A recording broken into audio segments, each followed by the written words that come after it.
Hi hello నమస్తే welcome to HM TV to the point. ప్రసాదం అంటే భక్తితో సాధ్యమైనంత తక్కువగా పుచ్చుకునేది. దాన్ని అతిగా తీసుకోరు. ప్రసాదాన్ని దొంగిలించి తినడం గురించి కలలో ఊహించుకోవడం కూడా అపచారమే.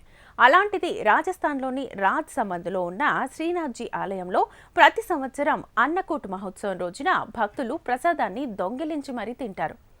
ఒక్కొక్కరు సంచుల నిండా కుండల నిండా ప్రసాదాన్ని నింపుకొని హడావిడిగా వెళ్లిపోతుంటారు.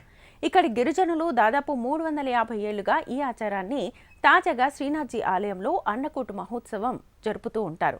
భక్తులు ఎగబడి ప్రసాదాన్ని దొంగలించి కుండల్లో ఇళ్లకు తీసుకెళ్లిపోతారు. ఇక రాత్రి 11 గంటలకు శ్రీనాథ్జీ స్వామివారికి 56 నైవేద్యాలు సమర్పించగా వాటన్నింటినీ భక్తులు దొంగతనంతో కొద్దిసేపట్లోనే ఖాళీ చేసేస్తారు. ఆదివాసీ భక్తులు ఇలా ప్రసాదాన్ని లూటీ చేయడమే శ్రీనాథ్జీ స్వామివారికి ఇష్టమట. ఇక స్థానికుల ఆచారం ప్రకారం 4 వర్ణాల ప్రజలు ఈ ప్రసాదాన్ని దొంగలిస్తేనే ఈ అన్నకూట్ మహోత్సవం పూర్తవుతుంది. ఇక ఈ ప్రసాదాన్ని తినడం వల్ల రోగాలు నయమవుతావని భక్తులు నమ్ముతారు. శ్రీనాథ్జీ స్వామివారి వద్ద నుంచి దొంగిలించే బియ్యాన్ని భక్తులు తమ తమ ఇళ్లలో భద్రంగా దాచుకుంటారు.